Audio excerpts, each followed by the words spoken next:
lead that we're using for a whip pattern. When I teach all over the country and abroad, and I talk about how to get the lady to go from forward to backward when we do a whip lead, which is what you just did on the 8-count pattern.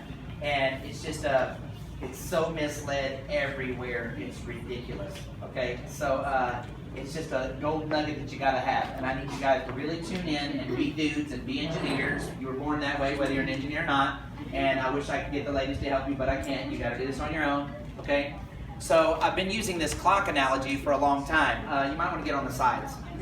So you might not wanna be on the ends. You might wanna get on the sides. So let's consider that we have this clock face right here, okay? It's a decent sized clock, but I've got this clock face right here. And so my hand is currently not resting at midnight. It's not resting at 12 o'clock. It's over here, like 10:30, 10 o'clock, over here on the side. As I back up on the 1, it's a very natural occurrence that as I back up and turn, because I'm supposed to be opening the door, that as I back up on the 1, my hand moves across that clock face almost in a straight line. And it goes from 10 o'clock over here to like 5 o'clock. Are you with me? Because it doesn't go 10 o'clock down here to 7 o'clock. It goes 10 o'clock across to 5 o'clock, which causes this mild prep for the lady. A lot of people talk about this lead a bunch of different ways. This is what I found that works best, okay? By the time this hand lands here at the 5 o'clock and the lady lands on her foot, which should be happening simultaneously, by the way, yes?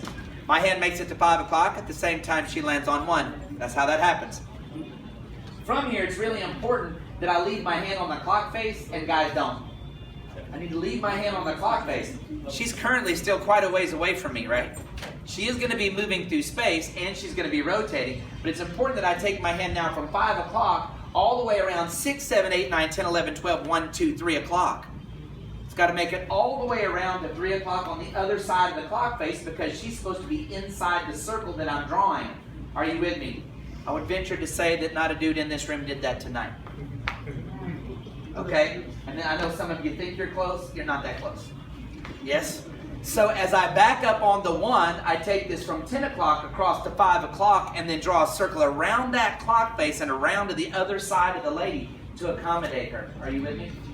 So this is called a J-hook lead. I like to call it a fish hook lead instead because a J would represent that it would go like this.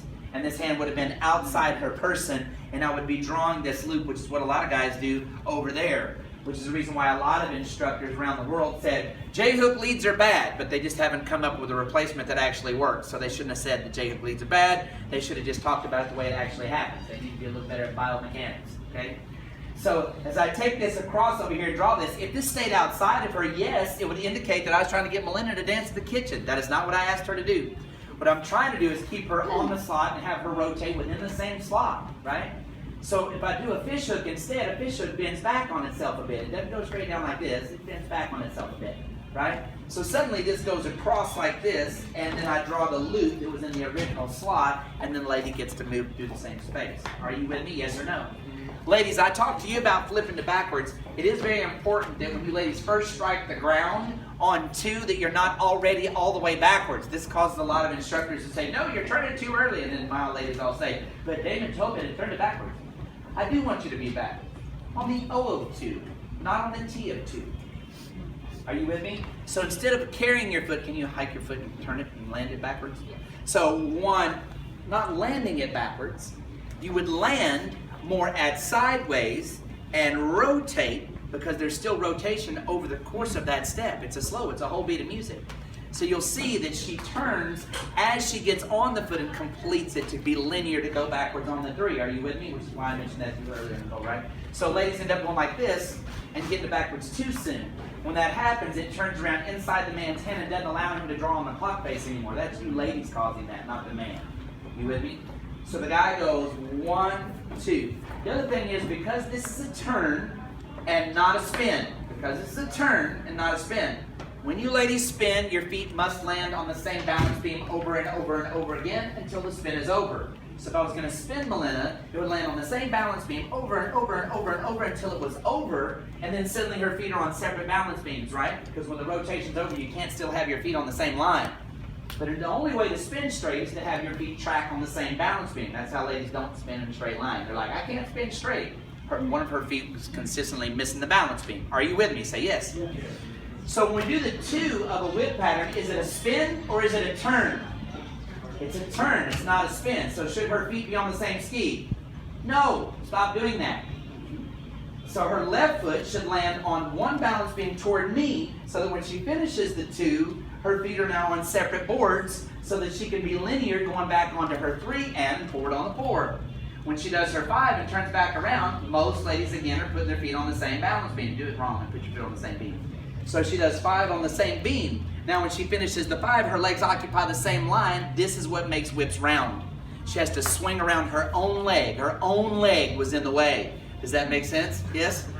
So as it doesn't make sense. So as I flip the lady, she goes 1 and takes a step slightly toward me on 2. 1, 2. Now her feet are on separate boards. And she goes 3 and 4. Now she goes back to the original board when she does her 5. And now she can be linear going back 6 and 7 and 8. Now this time land on the same board on 2. So 1, she lands on the same board 2. Now she can't take her right leg backwards without kicking herself. So the ladies have a tendency to swing it around. And it makes your whip round. And they're just like, it feels round to me. You with me? So 1, 2, 3, and 4, 5, 6, 7, and 8. Cool. Just wanted to talk about that because everybody needs to hear it, okay? Great job.